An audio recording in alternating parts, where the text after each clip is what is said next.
पवित्र आत्मा की ओर से हो। सब कहें आमीन। परमेश्वर का वचन यशायाह की पुस्तक उसके 55 अध्याय उसकी 6वीं और 7वीं आयत में कहता है, जब तक यहोवा मिल सकता है तब तक उसकी खोज में रहो, जब तक वह निकट है तब तक उससे पुकारो। दुष्ट अपनी चाल चलन और अनर्थकारी अपनी सोच विचार छोड़कर यहोवा की ओर फिरे, वह उस पर दया करेगा। वह हमारे परमेश्वर की ओर फिरे और वह पूरी रीति से उसको क्षमा करेगा। आइए हम परमेश्वर की ओर फिरे। आज की इस आराधना में मैं पास्टर अभिनव पॉल आप सभी लोगों का स्वागत करता हूं। शालोम, परमेश्वर की शांति आप सबों के जीवन में बनी रहे। हम परमेश्वर को धन्यवाद देते हैं पिछले सप्ताह की समस्त आशीषों के लिए। हम धन्यवाद देते हैं हमें संभाल करके रखने के लिए। हम धन्यवाद देते हैं उसके जीवित और सामर्थी वचन के लिए, उन स्तुति आराधनाओं के लिए, उन पलों के लिए जिनमें परमेश्वर ने हमें अपनी और नजदीकी में लाने के लिए हर एक प्रयास किए। हम परमेश्वर को प्रभु यीशु मसीह के लिए, पवित्र आत्मा के लिए भी धन्यवाद देते हैं। आइए हम उसकी आराधना करें हृदय की गहराई और सच्चाई के साथ। मुझे बड़ा अच्छा लगा कि ऑनलाइन आराधना के पश्चात काफी लोगों के फोन आते हैं और में से एक बहन ने कहा, क्यों ना हम जब इन गीतों को गाते हैं तो अपने स्थान पर खड़े होकर के परमेश्वर की आराधना करें। तो आपसे अनुरोध करता हूं कि हमारे प्रथम गीत को जब परमेश्वर की स्तुति में गाते हैं अपने स्थान पर खड़े होकर के हम गाएंगे। गीत नंबर 339 339, ना सोने ना चांदी से मिली आजादी। क्योंकि पहला पत्रस 1:18 कहता है, तुम्हारा छुटकारा सोने और चांदी से नहीं पर मसीह के लहू से हुआ है।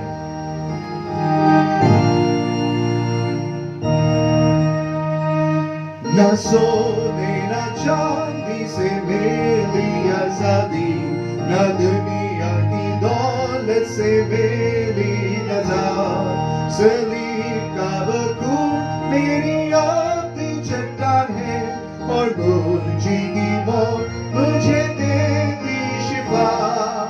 मैं हूँ आजाद ना धन के द्वारा, सोना मेरा दान न था, पर मेरा दान मसीह का खून है, बड़ा दाम मोहब्बत का। न सोने न चांदी से मेरी आजादी, गुनाहों का बोझ दिल पर भारी हुआ। सलीब का खून मेरी आपकी चट्टान है और मुझे की मौत से ही फिदिया हुआ। मैं हूँ आजाद ना धन के द्वारा, सोना मेरा दान न था, पर मेरा दान मसीह का खून है, बड़ा दाम मोहब्बत का। न सोने न चांदी से मेरी आजादी, मुझे शरीयत ने पास न जाने दिया। सलीब का खून मेरी आपकी चट्टान है और मुझे की मौत ने सब डर भगाया। मैं हूँ आजाद ना धन के द्वारा, सोना मेरा दान न था, पर मेरा दान मसीह का खून है, बड़ा दाम मोहब्बत का। न सोने न चांदी से मेरी आजादी, आसमान के जरिए न मिल सकता था। सलीब का खून मेरी आपकी चट्टान है और मुझे की मौत से आजाद मैं हुआ। मैं हूँ आजाद ना धन के द्वारा, सोना मेरा दान न था, पर मेरा दान मसीह का खून है, बड़ा दाम मोहब्बत का। जी हाँ प्रियो, मेरा और आपका दाम मसीह का खून है। आइए इस समय बाइबल पाठ होएगा। हम सब अपने स्थान पर बैठ जावे और आज के बाइबल पाठ को पढ़ने में हमारी अगुवाई श्री आशीष दास करेंगे। आप सबों को जय मसीह की। मैं आपके सम्मुख पढ़ लूंगा फिलिपियों 4:8 और 9 एवं कुलिसियों 1:12 और 19। निदान हे भाइयों, जो जो बातें सत्य है और जो जो बातें आदरणीय है और जो जो बातें उचित है और जो जो बातें पवित्र है और जो जो बातें सुहावनी है और जो जो बातें मनभावनी है, निदान जो जो सद्गुणा और प्रशंसा की बातें हैं उन्हीं पर ध्यान लगाया करो। जो बातें तुमने मुझसे सीखी और ग्रहण की और सुनी और मुझ में देखी, उन्हीं का पालन किया करो। तब परमेश्वर जो शांति का सोता है तुम्हारे साथ रहेगा। और पिता का धन्यवाद करते रहो, जिसने हमें इस योग्य बनाया कि संत लोगों के साथ ज्योति के राज्य में उत्तराधिकारी बने।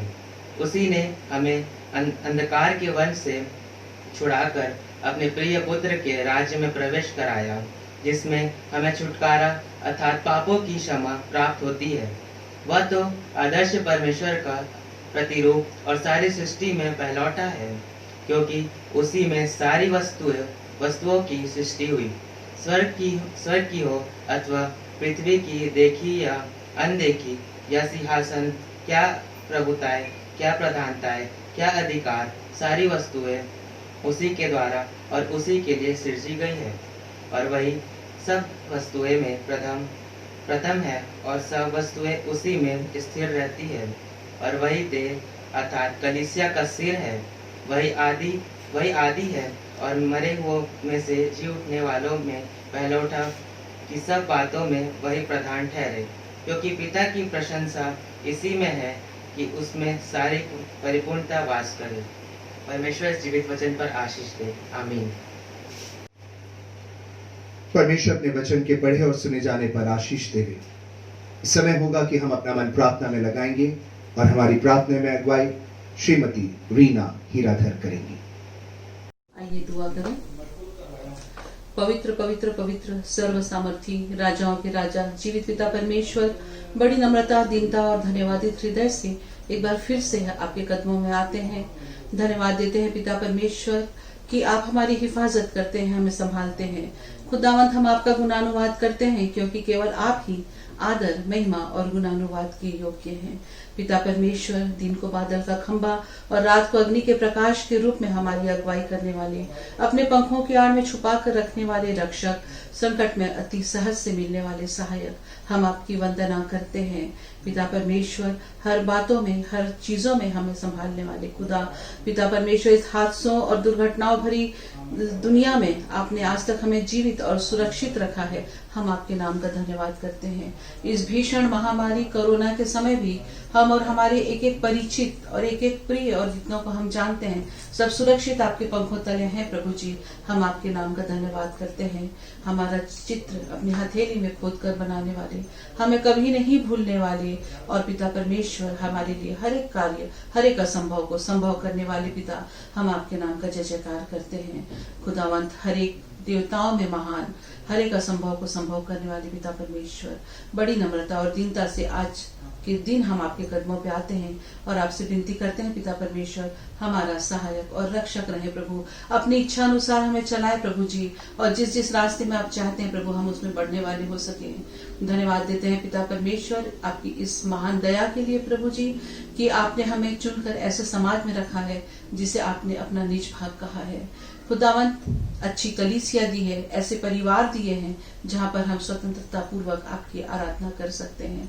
पिता, जब हम अपने आप को देखते हैं तो सचमुच हमें ऐसी कोई खूबी नहीं है, न ही हमने ऐसे कोई कार्य किए हैं पिता परमेश्वर जिससे आप प्रसन्न होकर हमें आशीषित करते हैं।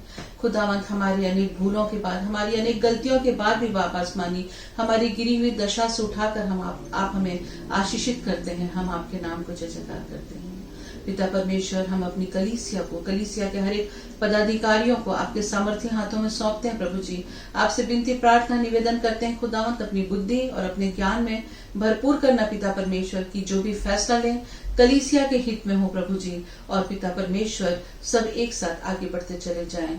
खुदावंत, हम अपनी कलीसिया के उन छोटे बच्चों को के लिए आपको धन्यवाद देते हैं, जिनके लिए आपने ऐसी व्यवस्था करी है कि जो बचपन से ही आपके नाम को जानने और पहचानते हैं प्रभु जी।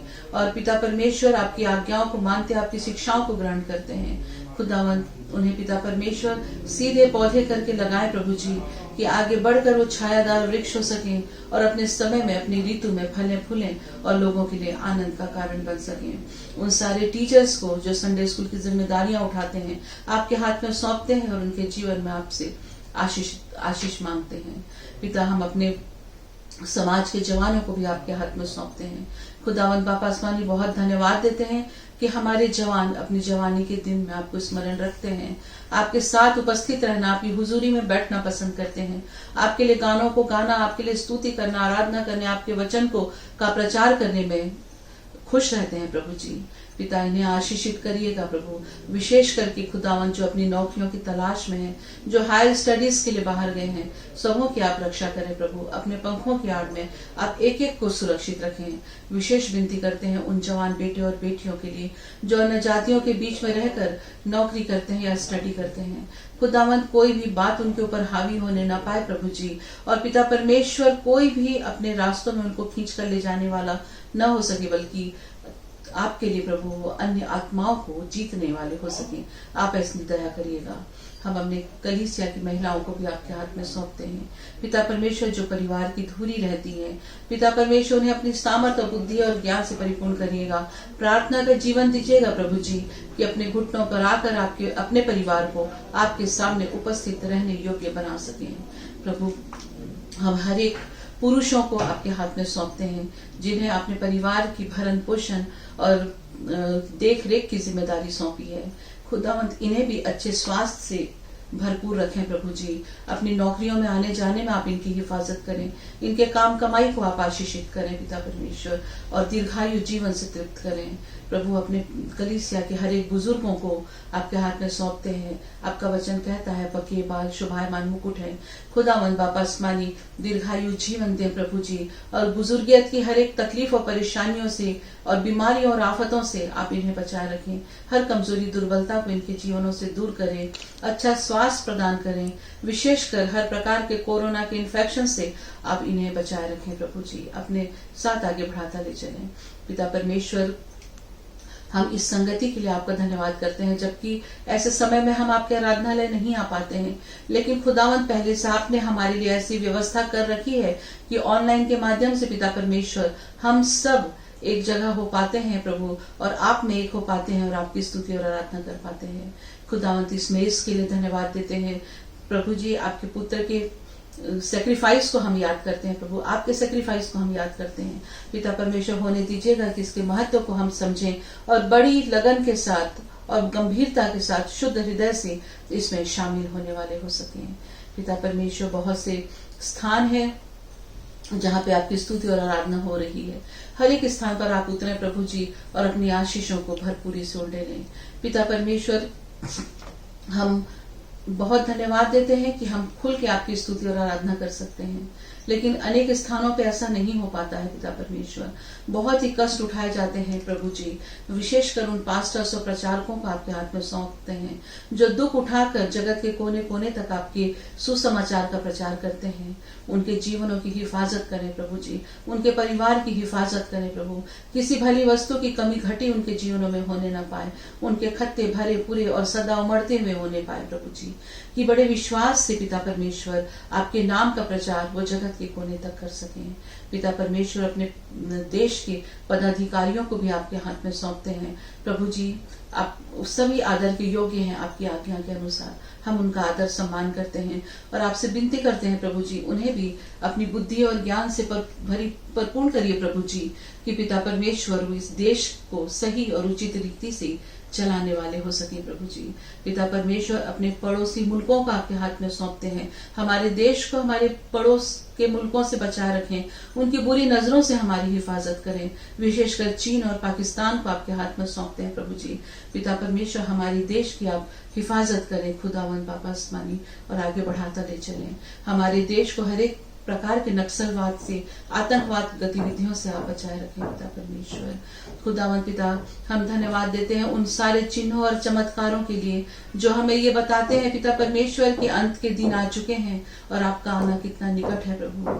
खुदावन धन्यवाद देते हैं इन सारी बातों के लिए और आपसे विनती करते हैं पिता परमेश्वर, हमें इतनी सामर्थ्य दीजिए, इतनी शक्ति और इतना बल दीजिए कि अंत के दिनों में बड़े मजबूती से आपके पैरों से लिपटे रहें, कि जब आप अपनी महिमा में आए खुदावन तो आपके साथ हम उठा लिए जाएं। पिता परमेश्वर, और भी हर एक चीजों को आपके हाथ में सौंपते हैं, अस्पताल के मरीजों को, बीमारों को जो आपकी ओर अपनी नजर उठाए हुए हैं प्रभु जी, उन पर दया करें पिता परमेश्वर। और जितनी सांसें आपने संसार में दी हैं प्रभु जी, आनंद और सुख से बाबा आसमानी उस समय को व्यतीत करने वाले हो सकें।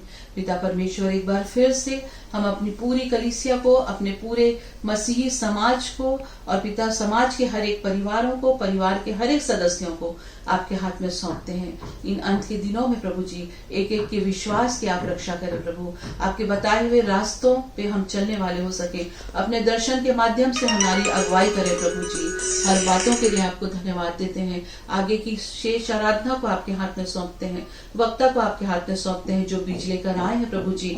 होने दीजिए कि हमारे मनों को ऐसा तैयार करिए कि जब वो अपने वचन को सुनाते हैं तो हमारे जीवनों में सामर्थ्य के साथ फलवंत होने वाले हो सके।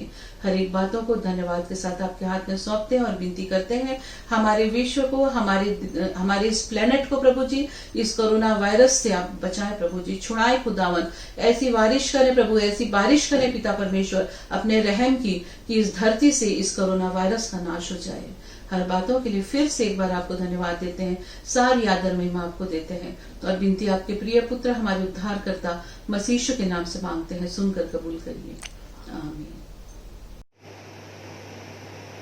आइए कुछ देर हम परमेश्वर के वचन से इस समय बातचीत करेंगे। हमारी आज की बातचीत का जो परमेश्वर के वचन से है, सीखने का शीर्षक है यीशु द्वारा दी गई चंगाई।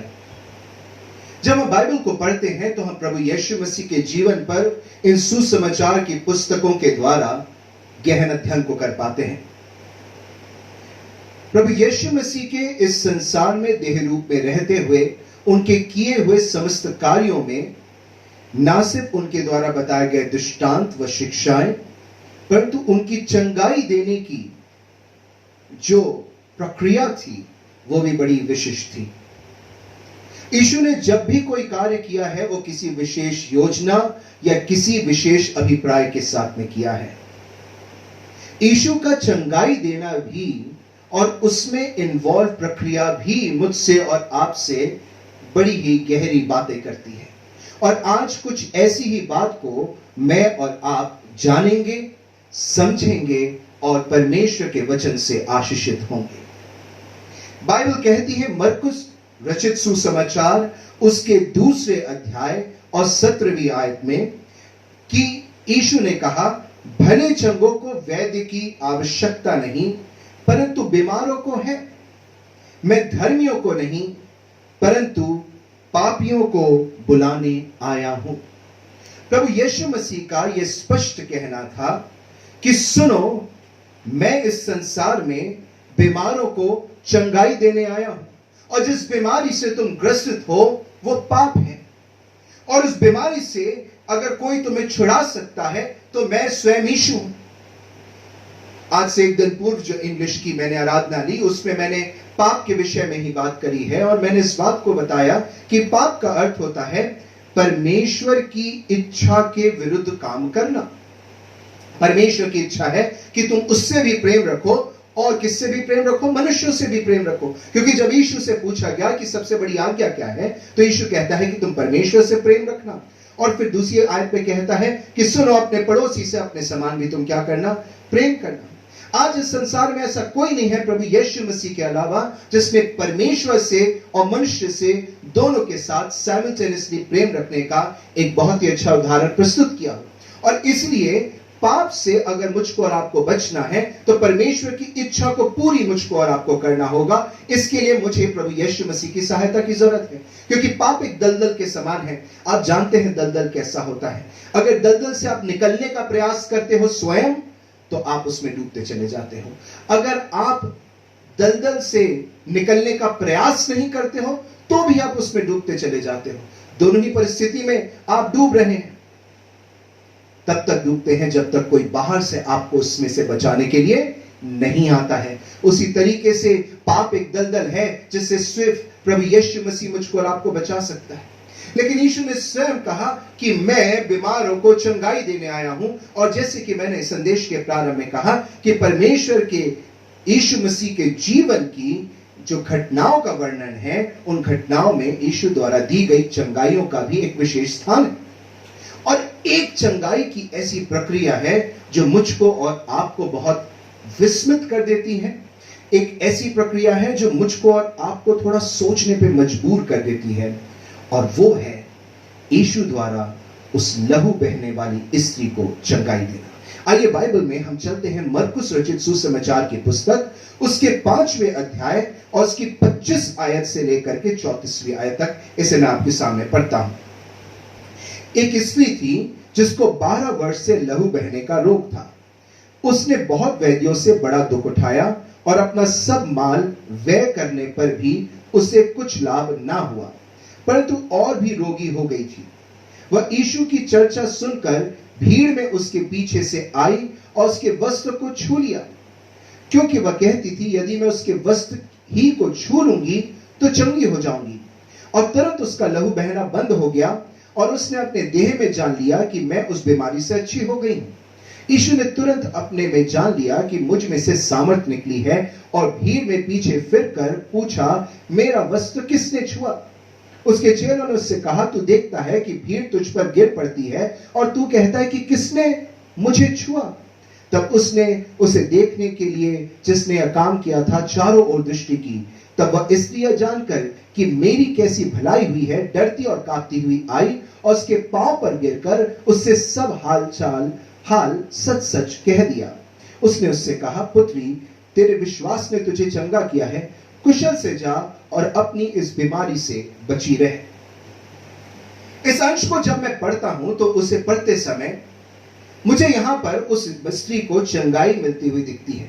यह पहली महिला नहीं थी जिसको यीशु मसीह के द्वारा चंगाई मिली। बहुत से कोढ़ी थे जो चंगाई प्राप्त कर चुके हैं, अंधे थे जो चंगाई प्राप्त कर चुके हैं, गूंगे थे जो अब बोलने लग गए हैं, झोले के मारे हैं जो चलने लग गए हैं। लेकिन इस स्त्री की चंगाई की घटना में जो प्रक्रिया इन्वॉल्व है, वो मुझको और आपको कुछ देर सोचने के लिए मजबूर करती है। ये स्त्री आ रही है और इसे ये विश्वास है कि अगर मैं यीशु मसीह के वस्त्र के छोर को छू लूं तो मैं चंगी हो जाऊंगी। बड़ी अजीब सी बात लगती है, किसी के वस्त्र के छोर को छूना और चंगाई मिल जाना। बाइबल मुझे और आपको बताती है, पहली बार नहीं है कि जब लोग यीशु के वस्त्र के छोर को छूने के लिए ललायित हो रहे थे। आइए मेरे साथ निकाल लीजिए मत्ती रचित सुसमाचार की पुस्तक, उसका 14वां अध्याय और उसकी 34 से लेकर के 38वीं आयत पे, जहां पे गन्नेसरत में रोगियों की चंगाई का वर्णन आता है। ध्यान से सुनिएगा। वे पार उतरकर गन्नेसरत में पहुंचे और वहां के लोगों ने उसे पहचान लिया और आसपास के सारे देश में समाचार भेजा और सब बीमारों को उसके पास लाए। अब देखिए, ध्यान से सुनिएगा। और उससे विनती करने लगे कि वह उन्हें अपने वस्त्र के आंचल ही को छूने दे, और जितनों ने उसे छुआ वे चंगे हो गए। यह स्त्री पहली नहीं थी जिसने प्रभु यीशु मसीह के वस्त्र के छोर को छू करके चंगाई प्राप्त करी, परंतु और भी लोग हैं जिन्होंने यीशु के वस्त्र के छोर को छूने की बात कही। यह कोई सामान्य घटना नहीं है प्रियो, इसके पीछे एक बहुत बड़ा भेद छुपा हुआ है।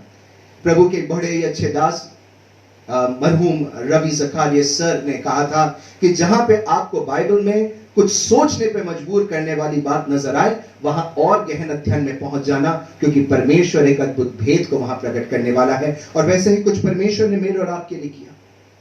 ये वस्त्र जो ये इजरायली पहनते थे, विशेष करके यहूदी पहनते थे, इस वस्त्र को अगर हम ध्यान से देखें तो उस वस्त्र में छोर का एक बड़ा ही गहरा महत्व था। इसे जानने के लिए मुझको आपको पुराने नियम की पुस्तक और उसकी गिनती नामक पुस्तक और 15वें अध्याय और 37 से लेकर के 41 आयत तक को देखने की जरूरत है। देखिए क्या लिखा है। फिर यहोवा ने मूसा से कहा, इजराइलियों से कहे कि अपनी पीढ़ी पीढ़ी में अपने वस्त्रों के छोर पर झालर लगाया करना। वस्त्र के छोर पे क्या लगाना?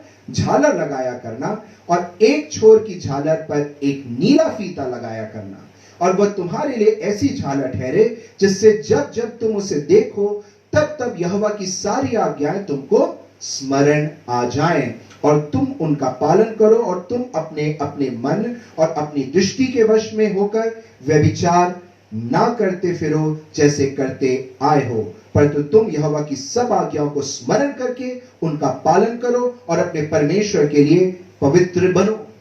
परमेश्वर का वचन यहां बताता है कि जिस वस्त्र को ये पहनते थे, उस वस्त्र में जब ये इस कोट को डालते थे तो उस वस्त्र के छोर पे एक फीता जैसा वो बांधते थे और उसमें नीले रंग का फीता उन्हें यह स्मरण दिलाने के लिए होता था कि तुम्हें परमेश्वर की आज्ञाओं का पालन करना है और तुम्हें उन आज्ञाओं पर चलना है। यह उन्हें परमेश्वर की आज्ञाओं को स्मरण दिलाने वाली बात थी। हमारे लिए कोई नई चीज नहीं है। मैंने याद करता हूं कि पुराने जमाने में लोग कहते थे कि जिनके भूलने की आदत है वो अपने कपड़े पे छोटी छोटी गिठाने बांध दिया करते थे। उन गिठानों को देख करके उन्हें स्मरण आता था कि उन्हें यह कार्य करना है। उसी तरीके से परमेश्वर का वचन यहां कहता है कि तुम्हारे वस्त्र की छोर में ये गिठाने और ये फीता तुम्हें स्मरण दिलाएगा कि तुम्हें परमेश्वर की आज्ञाओं का पालन करते रहना है। जब हम परमेश्वर के वचन के साथ साथ में उस ऐतिहासिक पृष्ठभूमि को देखने का प्रयास करते हैं तो मुझको और आपको पता चलता है कि जो गारमेंट्स लोग पहनते थे, जो वस्त्र लोग पहनते थे, वो उनकी आइडेंटिटी को, उनकी पहचान को बताता था। जैसे वस्त्र आप पहनते थे, लोग जान जाते थे ये किस प्रकार के लोग हैं। ये वस्त्र बड़े ही गहरे स्थान रखते थे। ये एक व्यक्ति की पहचान बनकर के सामने आते थे। मेरे संग बने रहिए, मैं आपको किसी अंधविश्वास में ढकेलने का प्रयास नहीं कर रहा हूं, लेकिन जब आप अंत तक बने रहेंगे तो आप इसकी गूढ़ बात को समझ पाएंगे। रूत की पुस्तक बताती है कि जब रूत भी बोआज के नजदीक आती है, बोआज के पास आती है और बोआज उसे अपने जीवन में ग्रहण कर रहा है, तो वो कहती है रूत 3:9 में, मैं तेरी दासी हूं, तो अपनी दासी को अपनी चद्दर ओढ़ा दे, क्योंकि तू हमारी भूमि छुड़ाने वाला कुटुंबी है। किसी को अपने वस्त्र में लेने का अर्थ होता था कि अब से उस व्यक्ति की, जिसकी वो चादर है, जिसका वो वस्त्र है, उसकी पहचान में आप शामिल हो रहे हो। गिठाने बता रही हैं कि हमें परमेश्वर की आज्ञाओं का पालन करना है। उस वस्त्र को अपने ऊपर ले लेने का अर्थ होता था कि अब से मैं उस व्यक्ति की पहचान में, जिसने मुझे चादर ओढ़ाई है, उसकी पहचान में मैं शामिल हो गया हूं। यह बात मुझे और स्मरण होती है और याद हो जाती है और समझ में आ जाती है जब मैं यहेजकेल की पुस्तक उसके 16वें अध्याय और उसके 8वें पद में जाता हूं। लिखा है, परमेश्वर स्वयं इस्राएल के संग शपथ बांधते हुए कहता है, मैंने फिर तेरे पास से होकर जाते हुए तुझे देखा और तू पूरी स्त्री हो गई थी। परमेश्वर इस्राएल के विषय में बात कर रहा है और कहता है, इसलिए मैंने तुझे अपना वस्त्र ओढ़ा कर तेरा तन ढांप दिया और सौगंध खाकर तुझसे वाचा बांधी और तू मेरी हो गई। प्रभु यहोवा की यह वाणी है। वस्त्र का डाले जाने का अर्थ होता था कि अब से तुम, जिसने तुम पर वस्त्र डाला है, तुम उसके हो गए हो। ये सारे लोग जो गन्नेसरत की झील के नजदीक हैं, ये महिला जो प्रभु यीशु मसीह के वस्त्र के छोर को छूना चाहती है, वो इन बातों से अनभिज्ञ नहीं थे प्रियो, वो इन बातों को जानते थे। और जो गूढ़ बात परमेश्वर आज मुझसे और आपसे कहना चाहता है वो ये है कि सुनो, सुनो, उसके वस्त्र को छूने का अर्थ है कि तुम भी यीशु की पहचान में बन गए हो। उसकी पहचान में आप और मैं भी शामिल हो गए। It was not a simple act. ये एक सामान्य सा कार्य नहीं था प्रियो, ये बड़ा ही विशिष्ट कार्य था। मलाकी की पुस्तक उसका 4था अध्याय उसकी 2री आयत कहती है, परंतु तुम्हारे लिए जो मेरे नाम का भय मानते हो, धर्म का सूर्य उदय होगा और उसकी किरणों के द्वारा तुम चंगे हो जाओगे। यहां जो शब्द किरण आया है, उसके लिए जो इब्रानी भाषा में शब्द आया है, वो वस्त्र की छोर से मिलता हुआ शब्द है। अर्थात अगर मैं और आप प्रभु यीशु मसीह की पहचान में बढ़ते चले जाएंगे तो मैं और आप चंगे हो जाएंगे उसी बीमारी से जिसका उल्लेख मैंने प्रारंभ में किया, और उस बीमारी का नाम है पाप। मत्ती 23:5 में ये यहूदी जो हैं, जो यीशु मसीह के वस्त्र को छूने के लिए पीछे दौड़ रहे हैं, वो इस मतलब को समझते थे। जैसे मैंने आपको बताया, गिनती की पुस्तक में वस्त्र में छोर को बांधने की बात आती है। फरीसी जो थे वो छोटा मोटा फीता नहीं बांधते थे, वो काफी लंबे लंबे बांधते थे। उनके वस्त्र को अगर आप देखें तो नीले फीते बड़े बड़े होते थे, क्योंकि वो दिखाना चाहते थे कि देखो हम इतने ज्यादा परमेश्वर की आज्ञाओं को मानने वाले और उसकी बातों पर चलने वाले हैं। लिखा है मत्ती 23:5 में, वे अपने सब काम लोगों को दिखाने के लिए करते हैं। वे अपने ताबीजों को चौड़ा करते और अपने वस्त्रों की कौर को बढ़ाते हैं। वो अपने वस्त्र की कौर को इसलिए बढ़ाते थे क्योंकि वे दिखाना चाहते थे कि कितना ज्यादा परमेश्वर के वचन को मानते हैं। यीशु मसीह के वस्त्र में भी ऐसे ही छोर था। शायद वो उतना ग्लैमरस नहीं होगा जितना फरीसियों का था, लेकिन जो लोग यीशु के पास चंगाई के लिए आते थे वो इस बात को जानते थे कि अगर हम उसके वस्त्र की छोर को छू रहे हैं तो हम ये बात कबूल कर रहे हैं कि अब हम यीशु की पहचान में आगे बढ़ते चले जाएंगे। यीशु ने कहा इस चंगाई के समय में कि जा तेरे विश्वास ने चंगा किया। आप और मैं अस्पताल गए हैं और अस्पताल में मैंने और आपने इंजेक्शंस को देखा होगा। कई बार डॉक्टर्स कुछ ऐसे विशिष्ट इंजेक्शंस देते हैं जिसमें एक डब्बी में पाउडर होता है और एक डब्बी में लिक्विड होता है। अब नर्स क्या करती हैं कि लिक्विड को उस डब्बी में से सिरिंज में निकालती हैं और इस लिक्विड को उस पाउडर में डालती हैं और उसे मिलाती हैं और फिर इंजेक्शन बना करके पेशेंट को लगाती हैं। प्रियो, जिस चंगाई की मैं और आप चाहत रख रहे हैं, जो आत्मिक चंगाई है, जो शारीरिक चंगाई है, उसे पाने के लिए मुझको और आपको समझना होगा कि सिर्फ मेरा विश्वास काफी नहीं है, परंतु मुझको और आपको उसमें यीशु की पहचान में बढ़ते चले जाने को भी शामिल करना होगा। क्योंकि अगर मैं फेथ के साथ में आइडेंटिटी ऑफ जीसस को मिक्स नहीं करता हूं, तो जैसे वो इंजेक्शन दोनों के मिश्रण को मिलाए बिना काम नहीं कर सकता, वैसे ही मैं और आप भी अपने जीवन में चंगाई को महसूस नहीं कर सकते। परमेश्वर ने अपने वचन में यह बात बताई है कि कैसे हम उसकी पहचान में आगे बढ़ सकते हैं। निर्गमन 15 उसका 26 उन बातों का वर्णन करता है जिन बातों के होने पर, जिन्हें हम प्रभु की पहचान में बढ़ना कहते हैं, उन्हें अपने अंदर में रखने पर हम किसी भी रोग से ग्रसित ना होंगे। मैं उन्हें आपको जल्द से जल्द बताता हूं। 4 बातें हैं। पहला है, परमेश्वर के वचन को तन मन से सुने। सबसे जरूरत है कि अगर मुझको और आपको यीशु की पहचान में बढ़ते हुए चले जाना है तो मुझको और आपको वचन के सुनने वाले तन से और मन से बनना पड़ेगा। आज बड़े दुख के साथ कहता हूं कि लोग चर्चेस में जाते हैं और उनका ध्यान 3 चीजों पर केंद्रित होता है। पहला, कैसे गीत गाए जा रहे हैं, दूसरा, किन्हें मौका दिया जा रहा है, और तीसरा, चर्च में पीए सिस्टम और बाकी गतिविधियां कैसी हैं। क्या हम कभी इस बात पे ध्यान देते हैं कि क्या संदेश, कैसा सामर्थी परमेश्वर का वचन मुझको और आपको प्रचार किया जा रहा है? क्योंकि परमेश्वर का वचन मेरे और आपके जीवन में सबसे महत्वपूर्ण स्थान रखता है और उस वचन को सुनने की जरूरत इसलिए है कि वचन सुनने से ही तो आपका विश्वास बढ़ता है। इसलिए आइए यीशु की पहचान में बढ़ने के लिए सबसे पहली बात, परमेश्वर के वचन को सुनने वाले बने। दूसरी बात, जो उसकी दृष्टि में ठीक है वो करें। जो परमेश्वर की दृष्टि में ठीक है, जो आपके और मेरे तर्क में ठीक है, वो सही नहीं है। होता क्या है, हम परमेश्वर की इच्छा में अपनी इच्छा को नहीं, परंतु अपनी इच्छा में परमेश्वर की योजनाओं को मिलाने की प्रार्थना निरंतर करते रहते हैं, और ये मेरे और आपके जीवन के लिए बहुत खतरनाक है। मुझको और आपको वो करना है जो परमेश्वर की दृष्टि में ठीक है।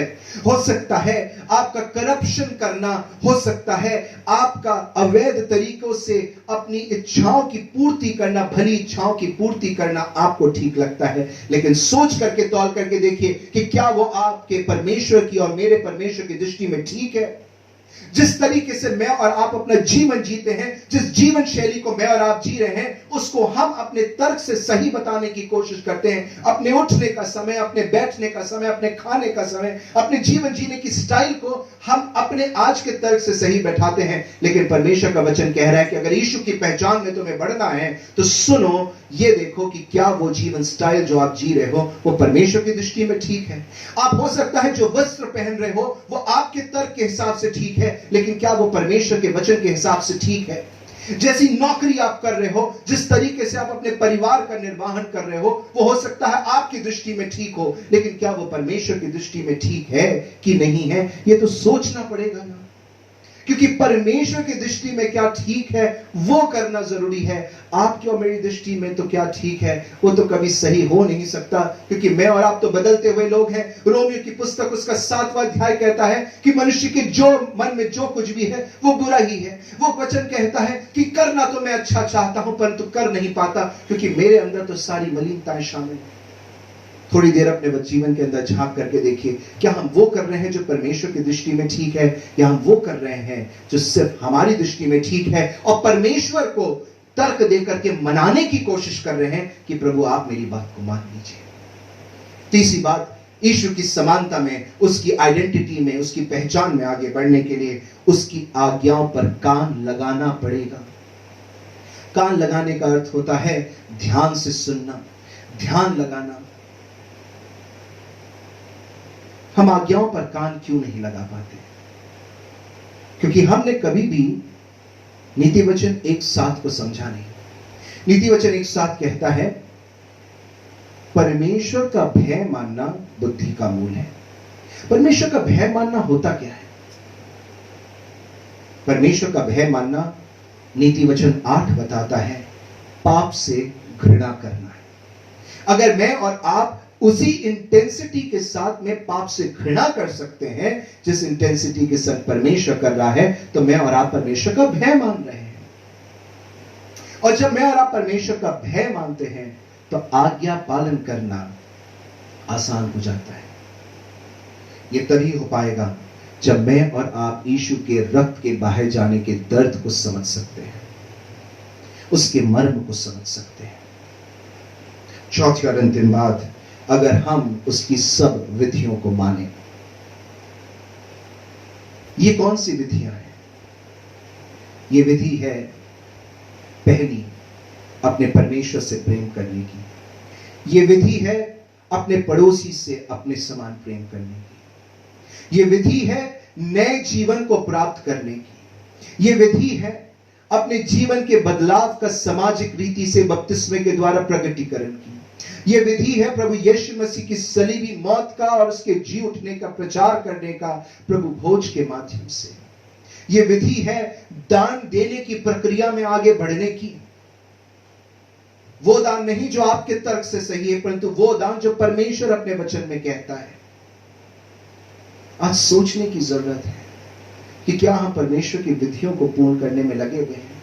वो विधि है नियमित रीति से संगति में एक साथ आने की।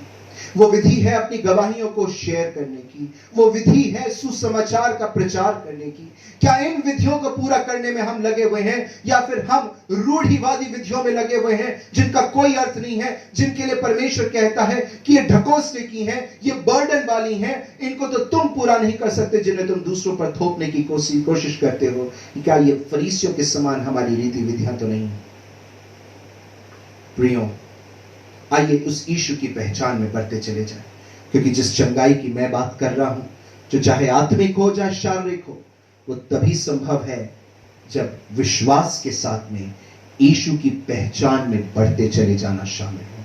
क्योंकि उसके वस्त्र की छोर को छूने का अर्थ था कि यीशु, अब मैं तेरी पहचान में शामिल हो गया हूं। Now I am in your identity. जैसे रूथ ने बोआज की आइडेंटिटी को स्वीकार किया, जैसे यहेजकेल की पुस्तक में परमेश्वर ने चादर डाल करके इज़राइल को कहा कि अब तुम मेरी पहचान में मेरे हो चुके हो। क्या मैं और आप भी उस यीशु की पहचान में आगे बढ़ने के लिए तत्पर हैं और तैयार हैं? ये मुझको और आपको सोचना होगा। Do not treat Jesus, यीशु मसीह को इस तरीके से ट्रीट मत करें जैसे कि वो एक सामान्य सा डॉक्टर है जो चंगाई देने के लिए बैठा हुआ है। वो चाहता है कि इस चंगाई को तुम अपने विश्वास और यीशु के पहचान में बढ़ते हुए उसकी सामर्थ्य में होकर के हासिल करो। आज इस चंगाई की घटना में मुझसे और आपसे बातचीत करी है। आइए कुछ देर विचार करें कि हम उस प्रभु की यीशु मसीह की पहचान में आगे बढ़ते चले जाएं। परमेश्वर आप सबको आशीष दे। धन्यवाद। आइए इस समय हम अपने आप को प्रभु भोज के लिए उस मेज में शरीक होने के लिए तैयार करेंगे और उसकी तैयारी में हम अपने अपने स्थानों में बैठे हुए गीत गाएंगे। गीत नंबर 287 287 तेरी शीरीन आवाज मैं सुनता हूं खुदा, बुलाती पास उस चश्मे के सलीब से जो बहा।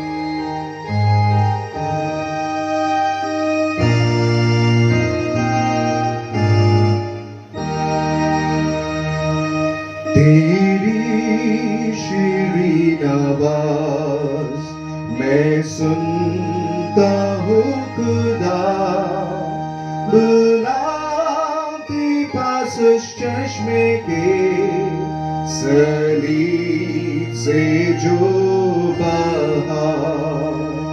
आता हूँ मसीह, आता तेरे पास, धोखे साफ कर चश्मे से जो बहता क्रूस से खास।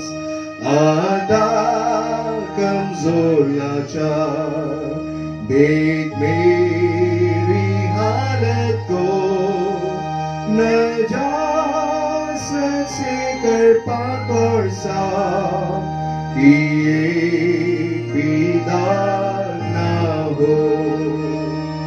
आता हूँ मसीह, आता तेरे पास, धोखे साफ कर चश्मे से जो बहता क्रूस से खास। मसीह तू बचता है, कामिल प्यारे मान, कामिल उम्मीद और चैन आराम, ज़मीन पर और आसमान। आता हूँ मसीह, आता तेरे पास, धोखे साफ कर चश्मे से जो बहता क्रूस से खास। तहसीन का फारे को, तहसीन मुफ़्तज़ल को, तहसीन मसीह की बख्शिश को, अब मिल के सब कहो। आता हूँ मसीह, आता तेरे पास, धोखे साफ कर चश्मे से जो बहता क्रूस से खास। आइए प्रभु भोज में शामिल होने से पूर्व हम कुछ देर परमेश्वर के वचन पे मनन करें। यूहन्ना 3 और उसके 16 में लिखा है, क्योंकि परमेश्वर ने जगत से ऐसा प्रेम किया कि उसने अपना इकलौता पुत्र दे दिया, ताकि जो कोई इस पर विश्वास करे वो नाश ना हो परंतु अनंत जीवन पाए। परमेश्वर ने पुत्र को इस जगत में इसलिए नहीं भेजा कि जगत पर दंड की आज्ञा दे, परंतु इसलिए कि जगत उसके द्वारा उद्धार पाए। और इस बात से स्मरण हमें हो जाना चाहिए कि यीशु मसीह का आना मुझको और आपको बचाने के लिए है। और जब हम इस मेज में शामिल होते हैं तो हम उसके इस महान उद्देश्य को स्मरण करते हैं। इस महान उद्देश्य में परमेश्वर का प्रेम भी छुपा हुआ है। इस महान उद्देश्य में परमेश्वर का हमारे लिए नेक सोच भी विदित होता है। जो उस पर विश्वास करता है उस पर दंड की आज्ञा नहीं होती। अब ये दंड जो है ये subject to fulfilment of criteria है, और जो क्राइटेरिया है वो बड़ा ही आसान है कि अगर तुम यीशु पर विश्वास करते हो तो तुम पर दंड की आज्ञा नहीं, क्योंकि कोई भी ऐसी बात नहीं है जो यीशु के ऊपर या यीशु से ज्यादा बढ़कर के सामने आ सके। परंतु जो उस पर विश्वास नहीं करते उनका क्या होता है? वचन कहता है परंतु जो उस पर विश्वास नहीं करता वह दोषी ठहरता नहीं। वचन कहता है वह दोषी ठहर चुका है। और वो व्यक्ति जो इसमें अनुचित रीति से हाथ डालता है वो दोषी ठहर चुका है। जो प्रभु यीशु मसीह पर विश्वास नहीं करता है वो दोषी ठहर चुका है। जो यीशु की ठहराई हुई शिक्षा और विधियों पर नहीं चल पाता है वो दोषी ठहर चुका है। अगर मैं 100 में 99 बातें पूरी करूं और एक ना करूं तो समझ करके रखिए कि अगर 99 वापस भी आ गई ना भेड़ तो उस एक के पीछे प्रभु चाहता है। तो उसी रीति से अगर जिस एक बात को आप पूरा करने में चूक गए हैं उसके लिए भी परमेश्वर आपको जिम्मेदार ठहराता है। दंड की आज्ञा का कारण क्या है? दंड की आज्ञा का कारण यह है कि ज्योति जगत में आई और मनुष्य ने अंधकार को ज्योति से अधिक प्रिय जाना है। यह मैं सारी बातें वचन से ही कह रहा हूं। आज मैंने और आपने इसमें हाथ डालने से शायद कई बार इसलिए कतराते हैं, कई बार हम इसमें शामिल इसलिए नहीं होते हैं क्योंकि हमें लगता है कि हम इसमें अनुचित रीति से हाथ नहीं डालना चाहते। और हम इसलिए अनुचित रीति से हाथ नहीं डालना चाहते प्रभु जी क्योंकि हम अनुचित को कंटिन्यू करना चाहते हैं और जो उचित है अर्थात जो ज्योति है उसे ग्रहण नहीं करना चाहते। वचन कहता है क्योंकि जो बुराई करता है वह ज्योति से बैर रखता है और ज्योति के निकट नहीं आता, ऐसा ना हो कि उसके कामों पर दोष लगाया जाए। क्योंकि जब हम उस यीशु की ज्योति के नजदीक आते हैं तो वो मेरे और आपके बुरे कामों को, मेरी और आपकी बुराई को एक्सपोज करता है, संसार के सामने नहीं, मेरी और आपकी दृष्टि के सामने। यीशु ने उनसे कहा मैं तुमसे सच सच कहता हूं जब तक मनुष्य के पुत्र का मांस ना खाओ और मेरा लहू ना पियो तुम में जीवन नहीं है। मुझ में और आप में जीवन तभी हो पाएगा और तभी एग्जिस्ट कर पाएगा जब मैं और आप इस यीशु के देह के तोड़े जाने को, उसकी देह को ग्रहण करते हैं और उसके लहू को ग्रहण करते हैं। क्योंकि वचन कहता है जो मेरा मांस खाता और मेरा लहू पीता है वह मुझ में स्थिर बना रहता है और मैं उसमें स्थिर बना रहता हूं। हम इसे इसलिए ग्रहण करते हैं प्रियों क्योंकि हम ये स्वीकार करते हैं कि हमने यीशु पर विश्वास किया है। पहली बात, हम इसे इसलिए ग्रहण करते हैं क्योंकि हमें विश्वास है कि यीशु ने हमें बचाया है। हम इसलिए इसे ग्रहण करते हैं क्योंकि हम अंधकार नहीं परंतु ज्योति से अर्थात संसार की चकाचौंध से नहीं परंतु प्रभु की सच्ची पवित्रता से प्रेम रखते हैं। और चौथी बात, हम इसे इसलिए ग्रहण करते हैं क्योंकि हम उसमें स्थिर बने रहना चाहते हैं। वह धन्यवाद का कटोरा जिस पर हम धन्यवाद करते हैं, क्या मसीह के लहू में लहू की सहभागिता नहीं? वह रोटी जिसे हम तोड़ते हैं, क्या वह मसीह की देह की सहभागिता नहीं?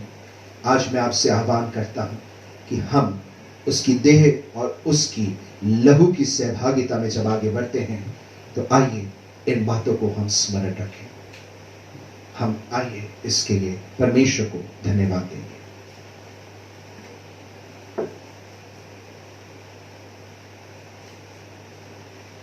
हम दुआ मांगे। सर्वशक्तिमान पिता परमेश्वर, आपको धन्यवाद देते हैं आज के इस दिन के लिए। विशेष धन्यवाद देते हैं पिता परमेश्वर आपकी देह के तोड़े जाने के लिए प्रभु जी, और आपके लहू बहाए जाने के लिए। क्योंकि पिता परमेश्वर आपकी देह के तोड़े जाने से प्रभु जी हम आपके नजदीक आ सके। आपके लहू बहाए जाने से प्रभु जी हमारे जीवन का मोल पटाया जा सका प्रभु जी। और अब हम पाप के दासत्व में नहीं, हम मृत्यु की पिता परमेश्वर गिरफ्त में नहीं है प्रभु जी, परंतु अब हम अनंत जीवन की बात जोड़ सकते हैं। क्योंकि इस लहू के द्वारा पिता परमेश्वर आपकी ठहराई हुई पिता परमेश्वर वो वाचा अब हमारे जीवन में पूर्ण हो चुकी है। प्रभु हम आपको आपके प्रेम के लिए धन्यवाद देते हैं प्रभु जी। हम इस प्रभु भोज के लिए धन्यवाद देते हैं जो हमें निरंतर स्मरण दिलाता है कि आप हमारे संग और साथ हैं प्रभु जी। इसकी सहभागिता में जब हम आगे बढ़ते हैं तो हम अपने पापों का अंगीकार करते, आपको स्वीकार करते और आप में ही आगे बढ़ने का अब पिता परमेश्वर एक संकल्प लेकर के बढ़ना चाहते हैं। प्रभु इसमें आप हमारी सहायता मदद करिएगा। हर एक परिवार जैसे ग्रहण करता है वो हृदय की सच्चाई और आपके लहू बहाए जा रहे हैं और आपके देह के तोड़े जाने के मरण को समझते हुए इसे करने वाला हो। विनती प्रभु यीशु मसीह के नाम से मांगते हैं, सुने कबूल कीजिएगा, आमीन। आइए हम इसे ग्रहण करें।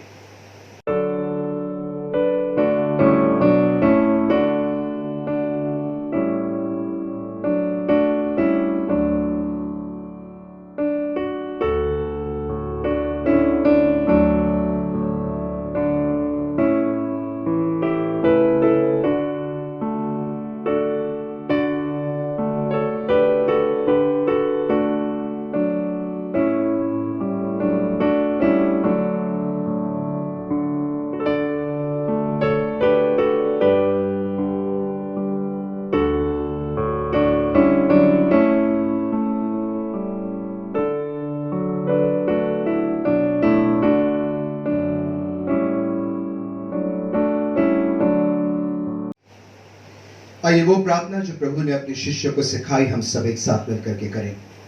हे हमारे पिता, आप जो स्वर्ग में हैं, आपका नाम पवित्र माना जाए, आपका राज्य आए, आपकी इच्छा जैसे स्वर्ग में पूरी होती है वैसे इस पृथ्वी पर भी पूरी हो। हमारे दिन भर की रोटी आज हमें दीजिए, और जैसे हमने अपने अपराधियों को क्षमा किया है वैसे आप हमारे अपराधों को क्षमा करें, और हमें परीक्षा में न लाएं बल्कि बुराई से बचाएं, क्योंकि राज, पराक्रम और महिमा सदा आपकी है, आमीन। आइए अपनी अपनी भेंटों, धन्यवादी भेंटों और महावारी दान को देने के द्वारा हम परमेश्वर की महिमा करें, उसकी स्तुति करें।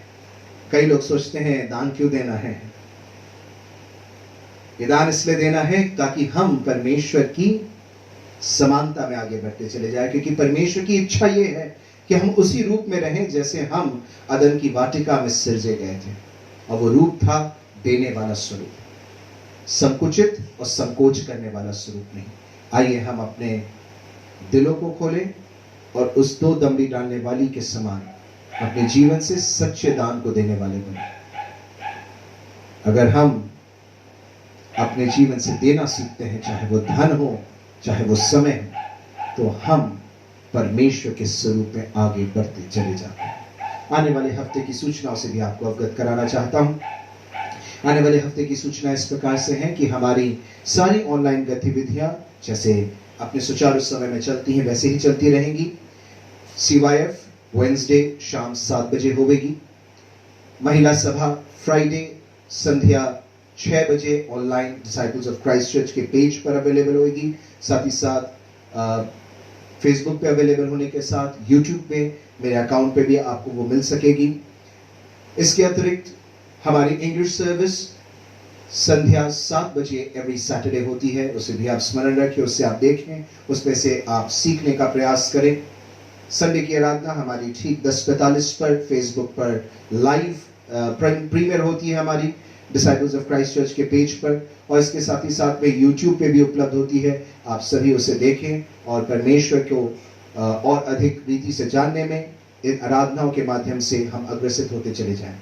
हम सबों से आग्रह करते हैं कि आपकी जो भेंट है, जो हम रविवारी भेंट हमारी इस आराधना में उठाते हैं, इसके अलावा जो आपकी धन्यवादी भेंट है और आपका महावारी दान है जो आपने परमेश्वर के सन्मुख प्रतिज्ञा करी है, उस भेंट को आप भाई देवेंद्र कुमार एवं पास्टर रामशरण सूरज पारा चैपल में प्रातः 9 बजे से लेकर के 11 बजे तक प्रतिदिन उपस्थित रहते हैं। मंडे से लेकर के फ्राइडे तक आप उन तक उस भेंट को पहुंचाएं।